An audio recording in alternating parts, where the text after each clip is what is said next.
A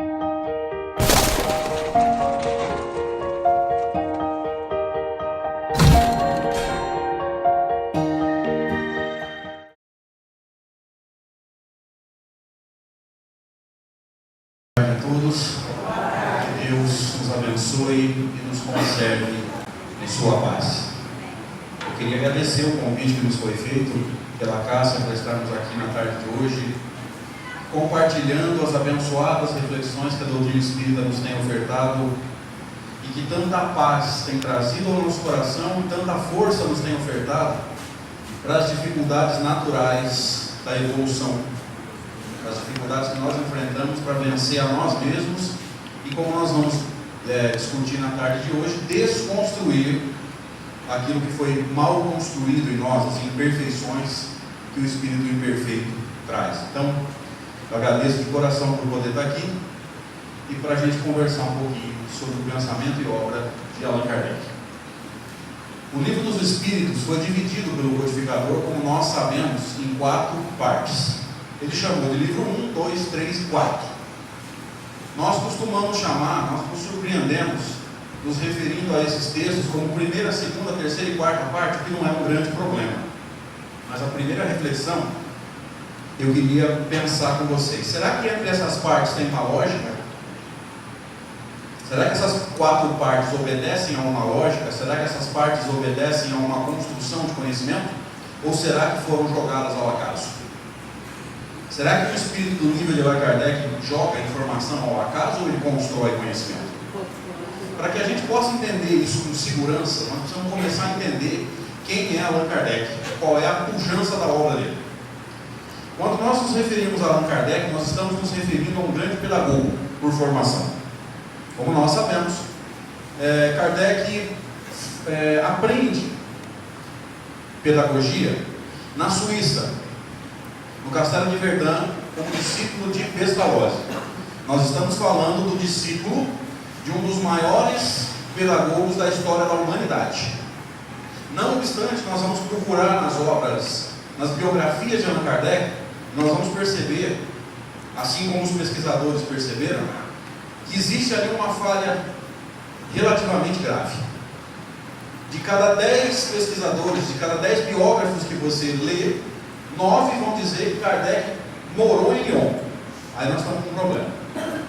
Porque na Revista Espírita, Kardec relata um fato interessante que vai nos ajudar a nortear o nosso pensamento.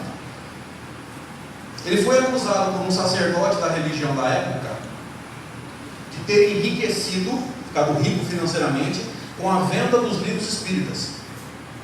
Então o sacerdote solta uma nota religiosa dizendo assim: eu o conheci criança pobre em Lyon, e ele não é mais pobre, agora ele está rico com a venda dos livros espíritas. E na Revista Espírita, Allan Kardec responde a nota do sacerdote dizendo assim: nunca morei em Lyon, e agora? Talvez você já tenha visto até os espíritos se referindo a Kardec como mestre de Lyon. E como é que ele pode ser o mestre de Lyon se ele nunca morou lá? Estamos com problemas. O que os pesquisadores fizeram? Então, se ele está dizendo que não morou em Lyon, vamos ver onde esse cara morou. E descobriram que ele morava em uma cidade chamada Bourg-en-Bresse. Qual é a relação de Kardec com Lyon? Ele nasceu lá, porque Lyon era uma cidade de banhos termais. Como nós temos um exemplo na nossa região, relativamente próximo de nós, a cidade de Ibirá, próximo de Catanduva, e nós temos um grande exemplo, já não tão próximo de nós, a cidade de Poços de Caldas. Banhos termais, banhos de água quente, banhos de tratamento. A mãe de Allan Kardec e o pai deslocam-se para Lyon para tratamento nos banhos.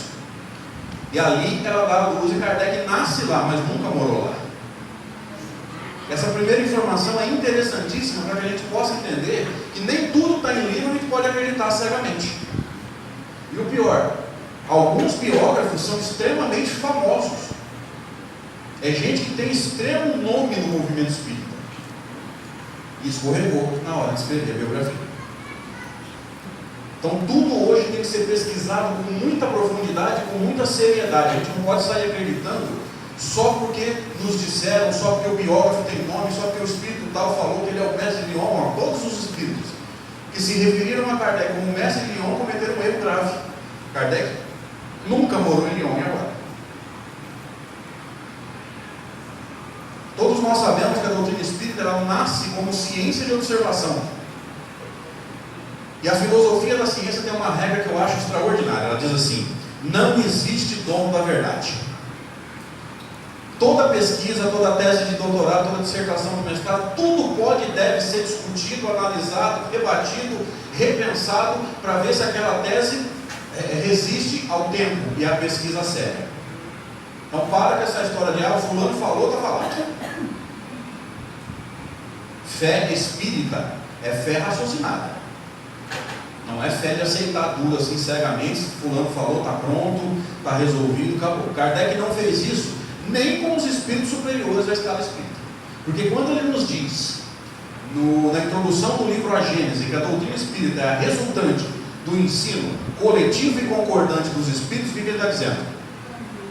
É um ensino coletivo porque são vários espíritos, e é concordante porque ele pegou de todos esses espíritos só a parte que batia. Só a parte onde eles falavam a mesma coisa. Então, aonde Santo Agostinho falou diferente do todo, ele rejeitou? Me ajuda aí. Sim ou não? Sim. Significa o quê? Santo Agostinho só trouxe verdades? Não. Santo Agostinho também trouxe informações que eram opinião pessoal dele. E opinião pessoal de espírito não é doutrina espírita. É apenas a opinião pessoal de um ser. E a gente precisa entender isso com urgência. Então nós estamos nos referindo, quando pensamos em Allan Kardec, num grande pedagogo, num discípulo de Pestalozzi. E dizem alguns pesquisadores, entre ele o cara que eu mais admiro hoje no movimento espírita, vocês o conhecem aqui em Paredes, como Cosmo Massi, um grande estudioso, para mim, o maior conhecedor do mundo desse Kardec hoje, aqui encarnado nesse planeta. Duvido que alguém saiba de Kardec igual ele. Que nós deveríamos estar estudando doutrina espírita na ordem em que os livros foram lançados. Difícil. Por exemplo, para você encontrar o Livro dos Espíritos de 1857, que é diferente do nosso, dá um trabalho tremendo.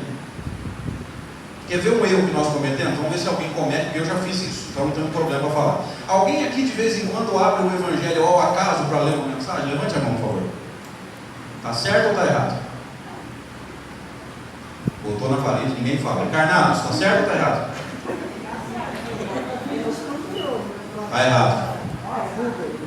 Não é errado no sentido de ser um pecado. Agora, se o Evangelho é uma construção de conhecimento, toda vez que você abre o acaso, o que você perde? Perde a sequência, perde a construção. De repente você deve estar pensando assim, porque já argumentaram comigo, né? Não sou adivinhão nem leitor de pensamento, não sou médium e meus problemas de obsessão eu resolvo, fica tranquilo. Você deve estar pensando assim, mas André, é só uma leitura de meditação. Tudo bem, medita na sequência, para não perder a construção de conhecimento. Então o que eles fizeram? Esses pesquisadores, o Cosme é um deles, pegou da primeira versão do Livro dos Espíritos até o fim para estudar nessa ordem. Vamos relembrar. O Livro dos Espíritos, na primeira edição, foi publicado em que ano mesmo? Quem me ajuda? 1857. Era o mesmo livro que eu e você temos em casa? Não, o Livro dos Espíritos de 1857 tinha 501 itens, 501 perguntas, se você quiser. E algumas informações que ali estão são diferentes do nosso livro. Por quê? Será que os espíritos responderam diferente em 1857 e depois mudaram de resposta quando o livro definitivo veio? O que será que aconteceu para dar diferença? O que acontece aí a gente não sabe. Vai demorar muito para a gente entender a pujança da obra de Kardec. A maioria de nós aqui que gosta de estudar ou ler os livros de Kardec tem uma imagem assim, de Kardec sentado atrás de uma mesa fazendo pergunta para espírito esperando a resposta. Dia virá em que nós vamos entender Kardec como um grande pesquisador. Hoje a gente já sabe que muitas perguntas do Livro dos Espíritos não são perguntas feitas por Kardec e respondidas pelos espíritos. Ele pegava um ditado espontâneo. Alguém sabe o que é isso? Me ajuda, por favor. Um de cada vez, não entendo. O que é um ditado espontâneo? É um espírito escrevendo. O que é espontâneo? Espontâneo significa que ele não foi evocado. E isso é importante, porque Kardec trabalhava com evocações. A reunião mediúnica de Allan Kardec, descrita na Revista Espírita, é muito diferente das nossas reuniões mediúnicas. Para começar a conversa, a primeira coisa que Kardec fazia, depois da abertura da reunião, é evocar o mentor do médium, para saber se o espírito que ele queria conversar poderia ser evocado, e caso o mentor do médium desse a concordância e dissesse que era possível, aí ele evocava. Kardec trabalhava com evocações. Por isso que ele escreveu um capítulo inteiro do livro dos médiuns sobre evocações. Aí a gente vê os espíritos falando assim: não, a gente não pode evocar. Tem um capítulo lá para quê? Para a gente estudar a evocação e fazer a coisa bem feita. Nós não entendemos nada de Kardec, a verdade é essa. Livro dos médiuns. Livro dos médiuns, exatamente. Então vamos lá. Ditado espontâneo significa que o espírito não foi evocado e que não houve pergunta. O espírito escreveu sobre o que ele quis e, evidentemente, o que ele teve permissão. Kardec pegava um trecho de um ditado espontâneo e inventava uma pergunta dentro do contexto. Portanto, a participação de Allan Kardec na construção da doutrina espírita é muito maior que você e eu pensamos. Esquece essa história de achar que Kardec só perguntou para o espírito. E quando ele diz assim, no Evangelho segundo o Espiritismo, falando das 3 revelações, que a primeira revelação está centrada em Moisés, a segunda é em Jesus, a terceira não tem figura central, porque ela é dos espíritos, ele está sendo humilde. Porque a participação dele na construção da doutrina é muito maior do que a gente sonha. O dia virá em que a gente vai entender quem é Allan Kardec. Então agora a gente entendeu por que tem diferença entre as duas versões do Livro dos Espíritos. Porque não são todas respostas dos espíritos. Existe uma outra regra na filosofia da ciência, que é o seguinte: toda ciência evolui. O que a ciência sabe hoje, muita coisa não sabia 30 anos atrás, concorda? Me ajuda aí.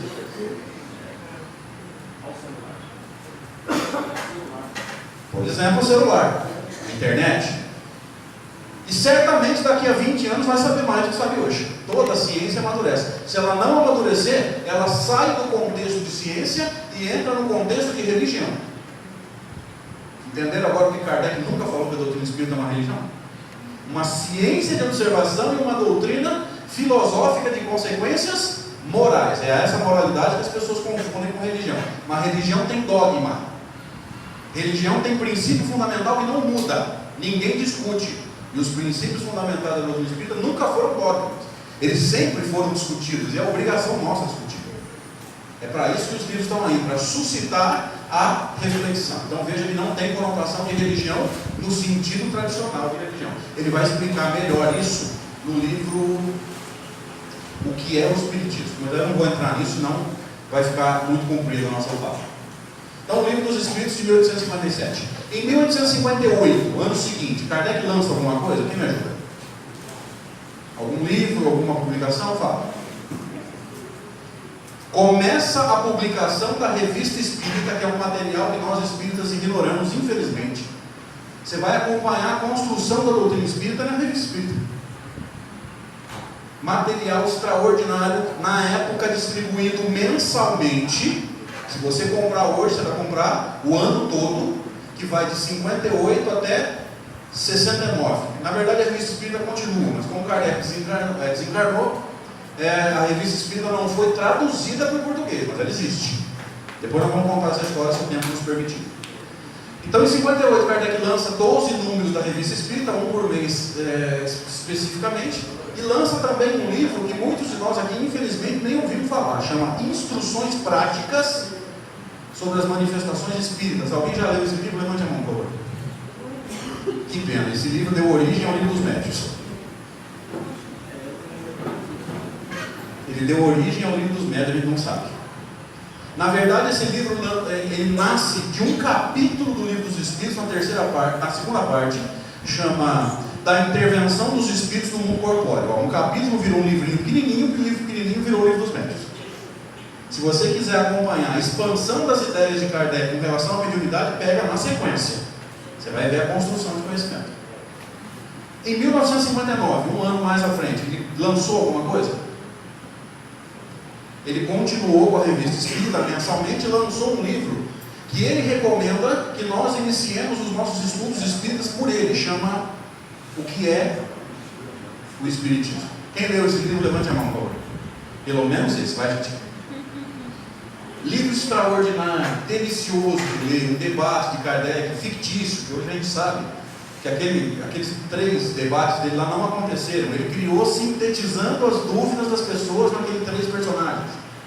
Mas um livro muito interessante, no livro dos médiuns, lá no capítulo 3, chamado Método, Kardec diz assim: para aqueles que quiserem ter as noções iniciais de Espiritismo pautado nas nossas obras, sugerimos essa ordem, que é o Espiritismo, o Livro dos Espíritos, o Livro dos Médiuns e a Revista Espírita. Olha só para não deixar passar. Você sentiu falta de algum livro? Fala. Por que ele não citou o Evangelho? Me ajuda.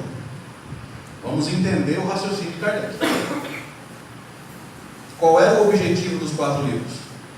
Para aqueles que quiserem ter noções iniciais de Espiritismo. O Evangelho é para ensinar Espiritismo? Me ajuda. O Evangelho tem conteúdo ou objetivo exclusivamente moral. Você não aprende doutrina espírita estudando o Evangelho segundo o Espiritismo. O Evangelho segundo o Espiritismo visa nortear a nossa transformação moral. O movimento espírita costuma chamar de reforma íntima. Agora vocês entenderam por que ele não citou o Evangelho nessa sequência, porque o objetivo primário do Evangelho não é ensinar doutrina espírita, é nortear a transformação moral. Em 1960, o que Kardec lança? Me ajuda aí. Mais 12 números da Revista Espírita e a versão definitiva de O Livro dos Espíritos, fevereiro de 1860, do jeitinho que nós temos em casa hoje, com 1018 perguntas. 1861, o que Kardec lança? Me ajuda. Além dos 12 números da Revista Espírita, a primeira edição de O Livro dos Médiuns. Tanto que em 2011 ele fez 150 anos, lembra? Beleza. 1862, o que Kardec lança? O livro Viagem Espírita, eu tinha esquecido dele, foi bom você ter falado. 12 números da Revista Espírita e a segunda edição, que é a edição definitiva do Livro dos Médiuns. A gente estuda o Livro dos Médiuns e percebe. A edição de 1862 ficou sendo a definitiva e foi alterada. Um item que constava na de 61 e não consta de 62 é a escala espírita. E Kardec vai dizer que ela já está no Livro dos Espíritos, eu não preciso citar de novo, eu não preciso ocupar espaço. Então, se você quer estudar a escala espírita, você vai na versão original dela, lá no Livro dos Espíritos, no item 100 para frente. 63, Kardec lança o quê? Até onde eu sei, eu sei que na minha sequência está faltando um livro, eu preciso buscar isso. Apenas a Revista Espírita dos seus 12 números mensais, evidentemente. 64, o que ele lança? 12 números da Revista Espírita, mensalmente, claro, mais o Evangelho segundo o Espiritismo. 65. Lembrando, é século XIX, 1865, tá? Espiritismo, na sua mais simples expressão, se eu não estiver enganado, 12 números da Revista Espírita, mais o livro, o que é o céu e o inferno, ou a justiça divina segundo o Espiritismo. 66. Revista Espírita. 67. Revista Espírita. 68. 3 edições do livro A Gênese, a primeira em janeiro de 68, ainda em 68, mais 2 reimpressões. Ele chamou de edição. Nós chamamos hoje em dia de reimpressão, porque o livro não foi alterado. Em 69 ele lança a 4ª edição da Gênese, desencarna em 31 de março de 69, mas o número de abril da Revista Espírita estava pronto e foi distribuído normalmente aos assinantes. Aí encerra a participação de Kardec na elaboração da doutrina espírita. Então, nessa sequência que eu citei para vocês, os pesquisadores, entre eles o Cosme, se debruçou, acompanhando a construção do conhecimento espírita e procurando para ver se esse homem cometeu algum erro. Me ajuda agora, nós temos o direito de procurar os erros de Allan Kardec, sim ou não? Sim. Sim ou não? Sim. Claro, não tem dono da verdade. E não se esqueça, nós podemos não saber tanto quanto Kardec, mas existem pesquisadores que podem fazer pesquisa na área deles. E o Cosme é doutor em lógica e filosofia da ciência. Então, por exemplo, o Cosme procurou nessa sequência quantos erros de lógica Kardec cometeu. Chuta o número. Quantos erros de lógica na distribuição da doutrina Kardec cometeu? Nenhumzinho. A lógica do homem é perfeita, só que nós estamos falando do século XIX. A pesquisa foi feita no século XXI com técnica moderna e não acharam erro. Tudo isso para a gente responder a primeira pergunta, me ajuda aí. Entre as 4 partes do Livro dos Espíritos tem uma lógica ou é o acaso? Lógica boa, ótima, perfeita ou zero? Perfeita, porque se ele não errou do todo, ele não pode ter errado na parte. Concorda? Que lógica é essa? Não é difícil. A primeira parte fala do Criador e do processo de criação até onde nos é dado saber. Claro.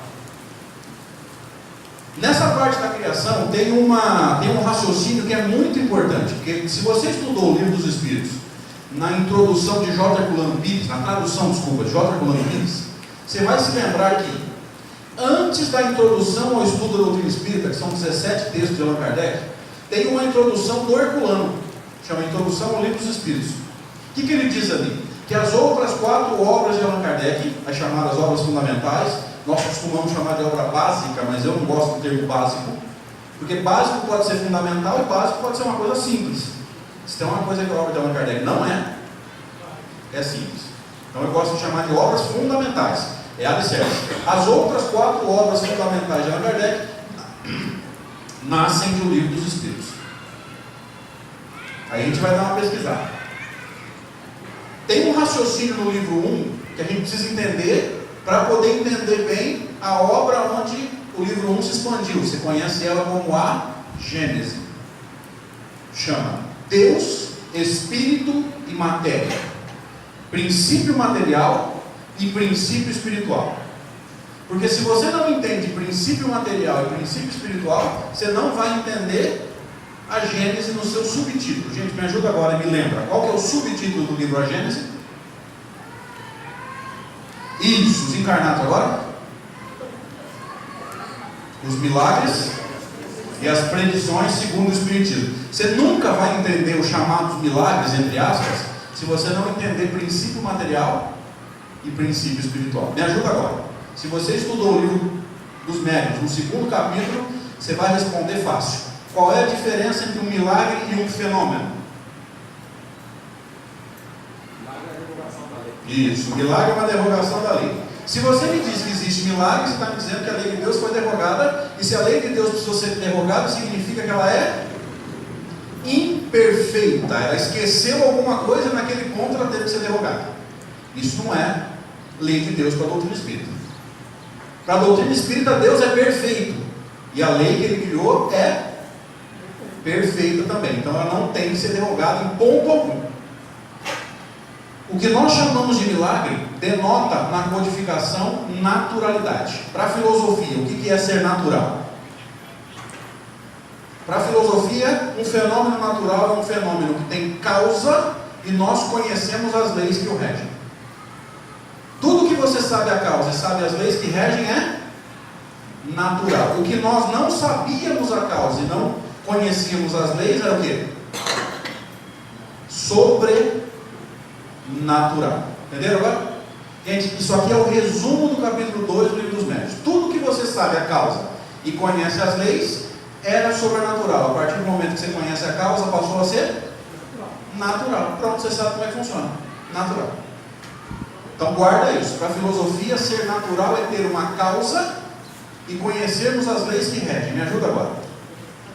Porque às vezes a gente lê as frases de Kardec e não entende o contexto. Ele diz assim: acaso a natureza já nos deu a sua última palavra? Quais as consequências dessa frase? Vou traduzir.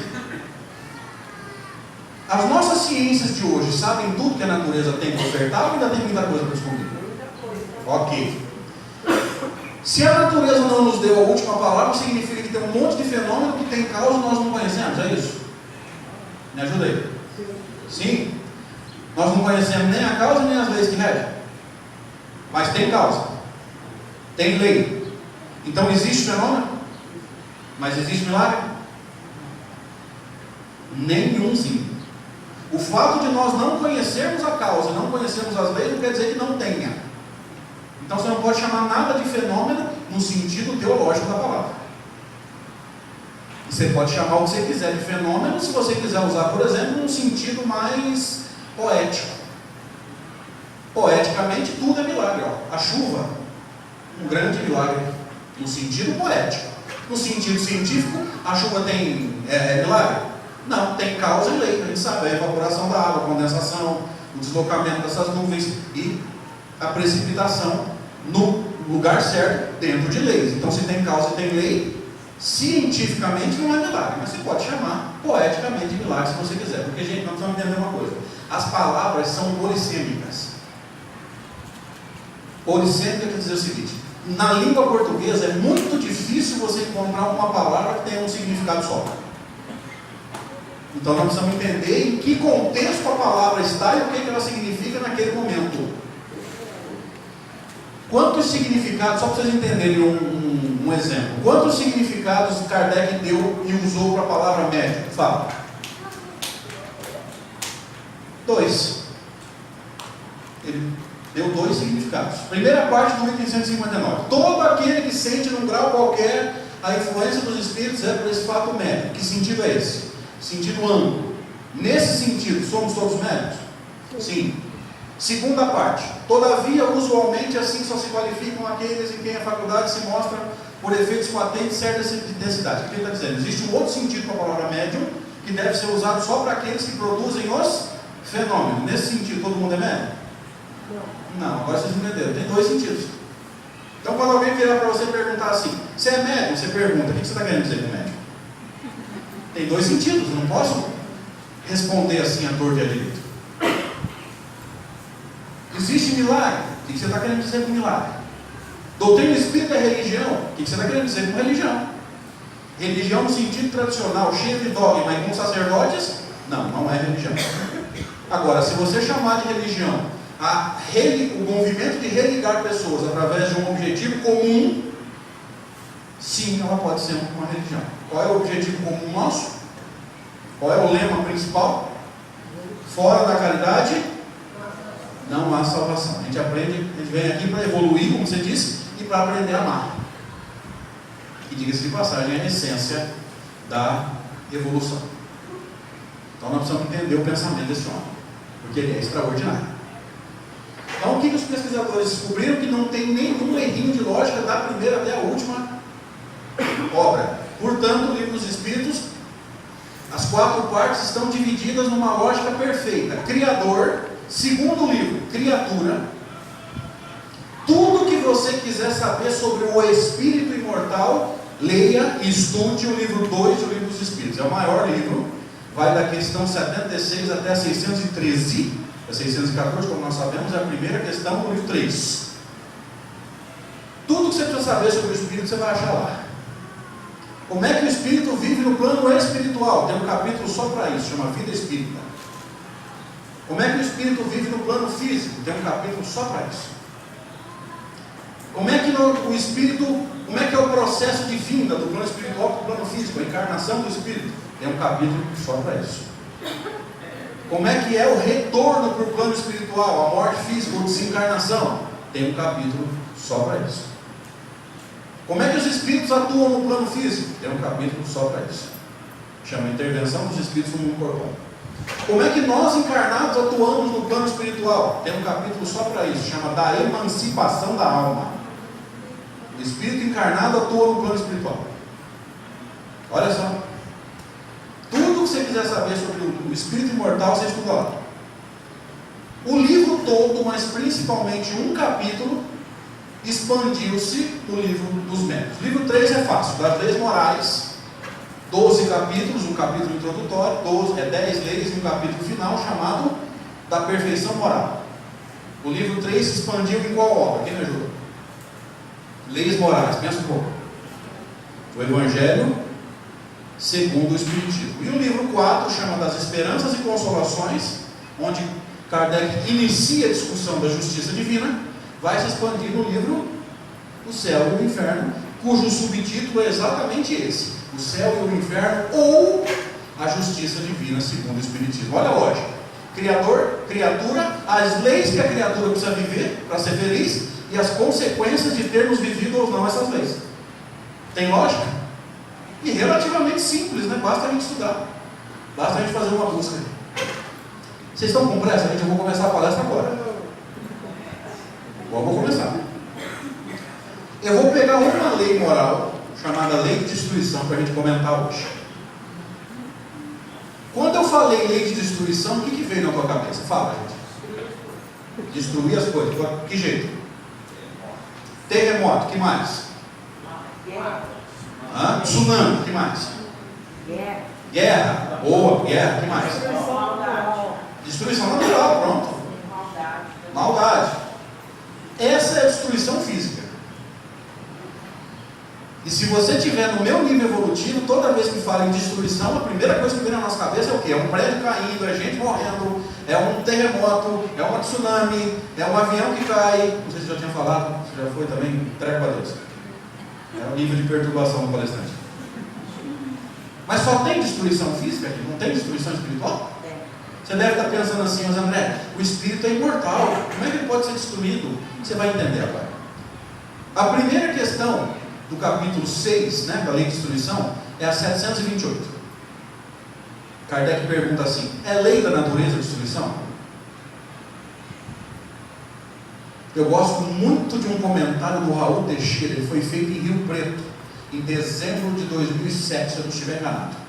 O Raul diz assim: eu não sei dizer o que é mais bonito em um livro dos Espíritos, se é a pergunta de Kardec ou a resposta dos Espíritos. Eu parei para pensar quando eu ouvi isso e falei, gente, o comentário dele foi perfeito, porque não adianta você ter espíritos tão evoluídos para responder se você não souber perguntar. Você tem que explorar a sabedoria dos espíritos, cara. Eu não tinha pensado nisso. Adianta você ter o Espírito de Verdade, hoje nós sabemos que é o Cristo. O Espírito de Verdade é um nome próprio, é uma individualidade espiritual, nunca foi pleno, isso é conversa. Então vamos lá, você tem o Cristo, você tem João Evangelista, você tem Hahnemann, você tem Lacordaire, você tem Swedenborg, você tem Sócrates, você tem Platão, você tem Paulo de Tarso para responder. Se você não souber perguntar, o que vai acontecer? Gente, para qualquer perguntador, até eu respondo. Não precisa de espíritos tão evoluídos assim. Então veja, quem reencarnou para codificar a doutrina é um espírito preparado, que saberia lidar com essas inteligências. Então eu vou dar uma sugestão para vocês aqui. Eu não sei quem daqui gosta de estudar o livro dos Espíritos. Estuda a pergunta antes de entrar na resposta, né? Entenda exatamente o que Allan Kardec está perguntando. É lei da natureza a destruição? E a palavra lei em Kardec nos remete ao que nós falamos lá atrás, nos remete à naturalidade. Lei quer dizer o quê? Alguma coisa que tem uma causa e tem leis para reger. Então vamos traduzindo a pergunta. É natural a destruição? Vou dar um exemplo bobo. Alguém te avisou que você vai morrer? Não, né? Ninguém sabe quando. E eu espero que demore. Mas o corpo vai se destruir? Você acha que você vai jogar ele lá no fundo da terra e ele vai ficar bonitinho lá, esperando a ressurreição? Não, ele vai se decompor. É o primeiro princípio. É lei da natureza a destruição? Os Espíritos responderam: necessário é que tudo se destrua para renascer e se regenerar. Porque o que chamais de destruição não passa de uma transformação que tem por fim, que quer dizer objetivo, a renovação e a melhoria dos seres vivos. Nessa resposta tem no mínimo 2 trechos que a gente pode comentar assim. Se vocês quiserem ir até às 6 da tarde, eu topo. O primeiro deles é um convite para uma mudança de ponto de vista. O que chamais de destruição não passa de uma transformação. Lembra que há alguns minutos eu brinquei com vocês e falei assim, ó, se você estiver no meu nível evolutivo, toda vez que acontece uma tragédia, entre aspas, o que nós vemos? Só destruição, lembra? Avião caiu, prédio caiu, tsunami, quantos morreram ou desencarnaram, o prejuízo, a gente só vê isso. Os espíritos superiores veem o quê? o processo de transformação como um todo. Transformação do quê? Dos envolvidos, das pessoas que vão ajudar. Porque quando alguma coisa acontece, a gente se mobiliza para arrecadar comida, arrecadar água, arrecadar roupa. Jesus não espera que a gente saia doando coisas, que a gente aprenda a sentir a dor do próximo. Isso é transformação. E não se esqueça da transformação do ambiente, que vai ser reconstruído, melhorado. Está claro o raciocínio até agora? Me ajuda aí. Estou acordando alguém? Às vezes a pessoa está fora do corpo, né, trabalhando com a equipe da casa, e eu estou acordando as criaturas. Tranquilo? Dá para acompanhar? Ok. Então é uma mudança de paradigma. Nós precisamos parar de chamar isso de tragédia e começar a olhar isso como um processo natural. Diz o texto da Nova Geração que é necessário fazer esse movimento de aceleração, porque se for desencarnar um de cada vez de velhice, quando é que a Terra vai se tornar mundo de generação? E com certeza não vai ser nem 2019, nem 2057. Esquece essa data. Isso não tem fundamento em Kardec. Mas eu vou pegar um outro aspecto.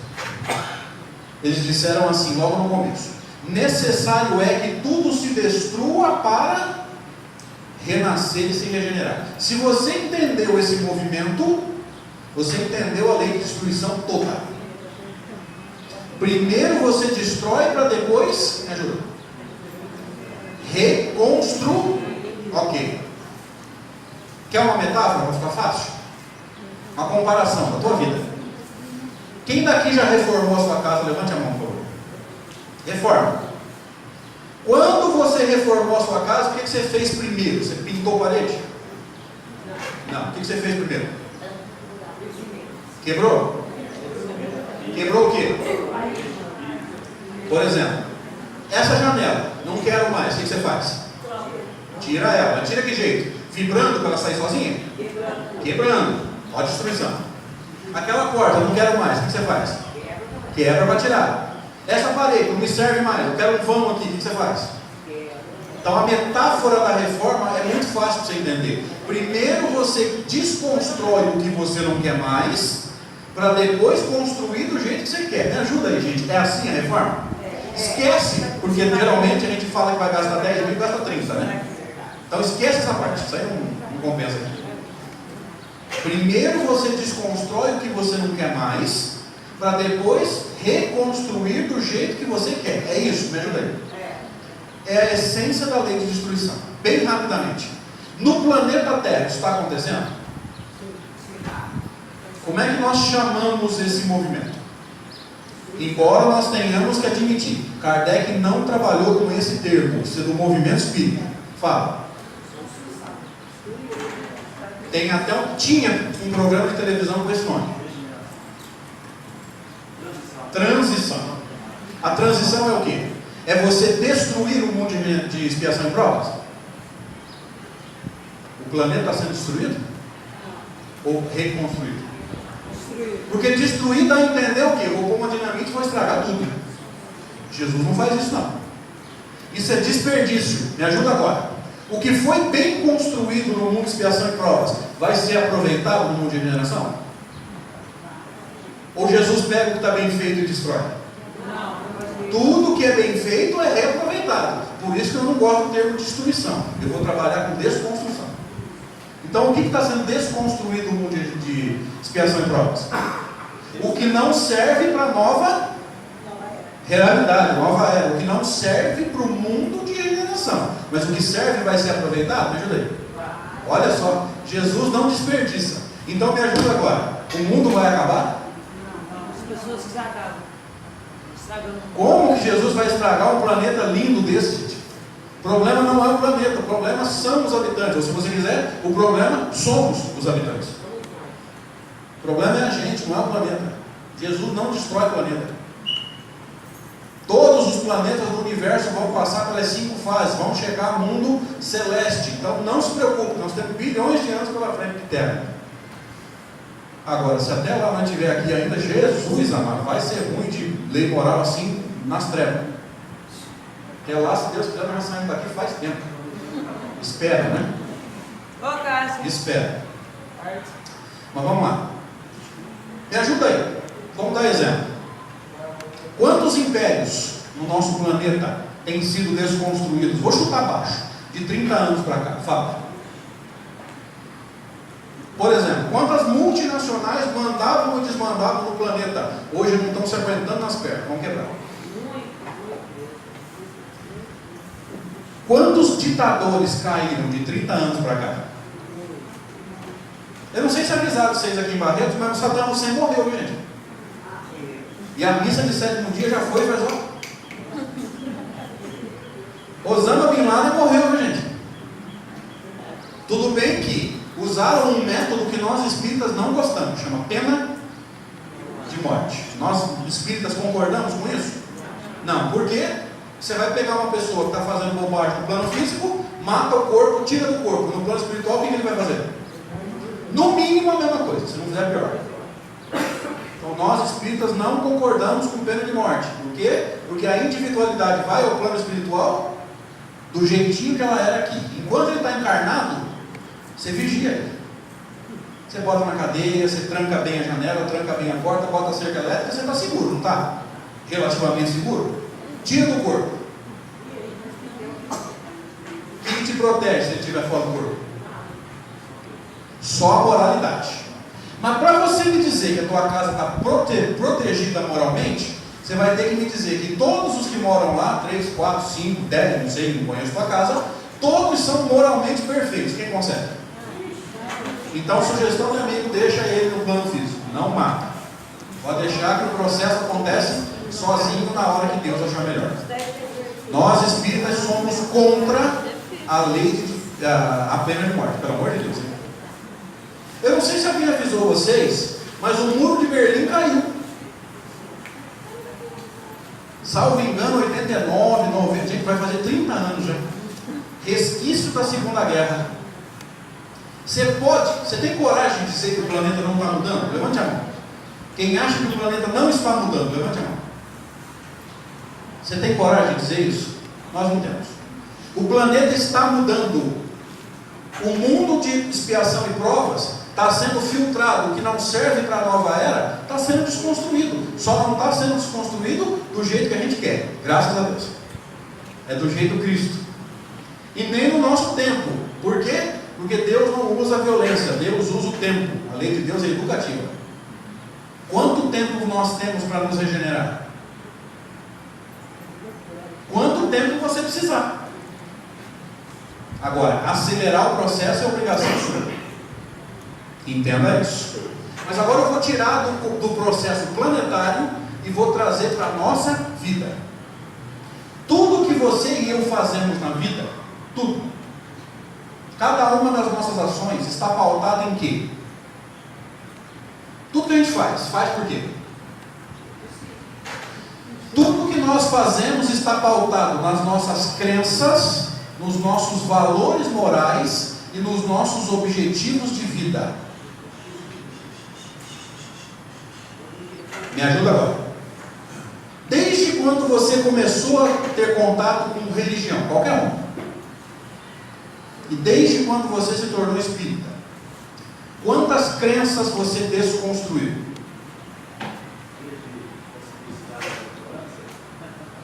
Você acreditava em alguma coisa. Você começou a estudar a doutrina espírita e falou, nossa, isso aqui está errado. Não é assim, a doutrina espírita está me mostrando uma outra realidade. Se você viu que está errado, o que você faz?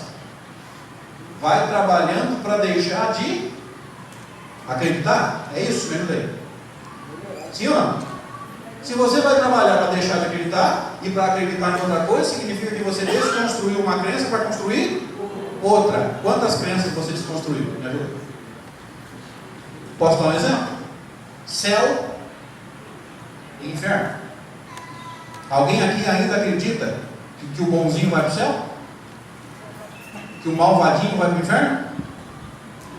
A crença no sofrimento eterno é compatível com o conhecimento espírita? É compatível com a inteligência suprema? Mas e a ociosidade eterna? Ficar eternamente no céu sem fazer nada? É compatível com a inteligência suprema? Olha só. No fundo, muita gente está querendo morrer para quê? Para não fazer nada. Para ficar no plano espiritual sem fazer nada, para aposentar. Por isso que casa espírita enche devagar. O cara chega aqui achando que vai aposentar, e o que nós falamos para ele? Quanto mais você evolui, mais você trabalha. Ele morre. Ninguém quer. Não, deixa eu reencarnar rápido. Não vou nem morrer mais. Trabalhar, eu trabalho aqui. Não é assim que nós pensamos? Pois é. Gente, a gente precisa começar a pensar nessas coisas. Outra coisa que eu peço a Deus que nós estejamos desconstruindo, a nossa crença antiga no Deus vingativo, duro, justiceiro. Que a gente tinha medo, a gente não amava a Deus, a gente temia a Deus. Ou seja, se eu não fizer certo, eu vou sofrer. E ainda tem muito espírita pregando isso. Faz certo para não sofrer, não porque é certo. Eu não vou entrar nisso não, senão, pelo amor de Deus. Nós vamos sair daqui às 8 da noite. E creio eu que desconstruindo a crença no Deus vingativo, nós estejamos construindo a crença no Deus de amor, o Deus que a doutrina espírita nos ensina, absolutamente perfeito, inteligência suprema. Porque antes de se tornar espírita, se eu encontrasse você pelas ruas de Barretos e falasse assim, ó, define Deus para mim, ou como é que você imagina Deus? Descreve Deus para mim. Como é que você descreveria? Me ajuda aí, gente. E de cada 10 falam, 9 falam a mesma coisa. Como é que seria Deus para você antes de ser espírita? Fala. Velhinho, barba branca, cabelo branco. Gente, só para não perder a. Ninguém sabe como ele é. Só para não perder a oportunidade. Hermeto Pascoal escrito, né? Não é? Hermeto Pascoal escrito. Sentado num trono, com um cajado na mão, bravo. Acho que nem Jesus passava perto para não tomar um coice. Que pegava o filho que cometia uma falta temporal, mas punia por toda a eternidade. Gente, se a falta tem fim, por que a punição é eterna? Eu tenho uma boa notícia para você. Depois que você resgatou a falta e que as pessoas que você ofendeu te perdoaram, acabou, meu filho. Você não tem que sofrer pela eternidade, não para com isso. A falta é temporal, por que a punição é eterna? Quantos valores morais nós estamos desconstruindo com o conhecimento espírita? Tudo bem, desconstruindo devagarzinho, mas estamos. Por exemplo, justiça com as próprias mãos. Porque o que nós chamamos de justiça com as próprias mãos, na verdade é o quê? Vingança. Nós estamos desconstruindo a vingança com dificuldade, creio eu. Se você estiver no meu nível evolutivo, é bem devagarzinho. Porque a gente já não agride, mas que dá vontade, dá. Alguém aqui ainda tem vontade? Levanta a mão, por favor. Fala a verdade. Ai, se eu pudesse. Graças a Deus não posso. Graças a Deus. Às vezes a pessoa pergunta assim para mim, André, você é espírita? Sou. Você sente raiva de alguém? Muita? Ah, mas você não é espírita, meu filho. Se eu não fosse espírita, eu não tinha raiva, eu já tinha voado a garganta. Graças a Deus eu sou espírita. Eu sei que eu não devo e me controlo. Até o dia que eu não tiver raiva mais. Aí eu vou ser um espírito muito maduro. Um bom espírito da escala espírita. Eu estou tão longe disso. Eu, pelo menos. Não sei quanto a vocês. Ter paciência, se der força. Exatamente. Né? Põe a mão, senhor, que se eu puser a minha, eu machuco. É mais ou menos assim, né? Agora pensa comigo. Quantos objetivos de vida você tinha? Estudando doutrina espírita, você abandonou eles? Vou dar um exemplo. Não sei se existe aqui em Barretos, mas lá em Severino eu conheço uns caras que vivem com o carro dele. Ele lava o carro 3 vezes por semana. Se não tiver sujo, não tem problema não. Lava do mesmo jeito. Não precisa estar lava, insere e pune. Mas aí um dia ele tem meio que um clique assim, né? Pode ser dele, pode ser do mentor dele, que olha e fala assim, gente, isso aqui é matéria, e se alguém roubar? E se alguém bater? E se pegar fogo? E ele começa a desanimar daquilo, é o processo de desconstrução. Talvez exista aqui em Barreto, mas Severina tem, gente que vive pro fim de semana. Ele vai pedir para o governo novo auxílio balada. A vida dele é pensar no fim de semana. Onde que eu vou esse fim de semana? E aqui em Barretos, como uma cidade maior, vocês têm mais opções, né? E tem show de não sei o que, e baile de não sei o que lá, e barzinho. E um belo dia ele amadurece e fala assim: meu Deus do céu, eu estou jogando meu dinheiro fora, minha saúde fora, e o que isso está acrescentando ao espírito imortal? Nada. Porque o que acrescenta não é balada, o que acrescenta é lazer. Lazer é diferente. Lazer é descansar o corpo e edificar o espírito. Balada é outra história. Então percebam, talvez nós tenhamos trabalhado nos últimos anos para desconstruir muita coisa que nos moveu durante décadas, talvez séculos, mais de uma encarnação. Mas eu vou aprofundar um pouquinho. Se você e eu desconstruímos muita coisa que nos movia, e a gente está começando a construir nova realidade, novas crenças, novos valores, novos objetivos, como é que você se sente? Quando você se percebe sem crenças, ou começando a construir crença, sem valores morais, porque você desconstruiu um monte, está começando a construir agora os outros, e sem objetivo, como é que você se sente? Boa, é isso mesmo. Alguém aqui de vez em quando se sente meio perdido na vida? Levante a mão. Eu levantei a minha. Fala a verdade. Depois vocês tomam a pasta, não absorvem nada e falam assim: é o centro que é fraco. Não é não, é a gente que é mentiroso. A gente se sente perdido? Me ajuda aí. Com todo o conhecimento espírita que a gente tem, com tudo que a gente faz no bem, dentro das nossas possibilidades. Cada um faz do jeito que pode e com o quanto pode. Mas mesmo fazendo o bem, estudando a doutrina espírita, a gente se sente perdido? Me ajuda aí. Por quê? Porque desconstruiu crenças, valores, objetivos e está começando a reconstruir. Alguém aqui, além de mim, de vez em quando, se sente em crise existencial? Levante a mão, por favor. Eu levantei a minha, fala a verdade. Temos crises? Mesmo com tudo que a gente sabe? Sim, por quê? Porque objetivos que nos nortearam durante milênios foram desconstruídos e a gente não construiu ainda, ou está começando a construir novos objetivos. Então veja, o processo de desconstrução e reconstrução para nós não está completo. E nem vai estar durante um bom tempo, fiquem tranquilos. Então a gente se sente meio perdido na vida. É como se Jesus perguntasse assim: eu gosto muito dessa brincadeira, Silvio.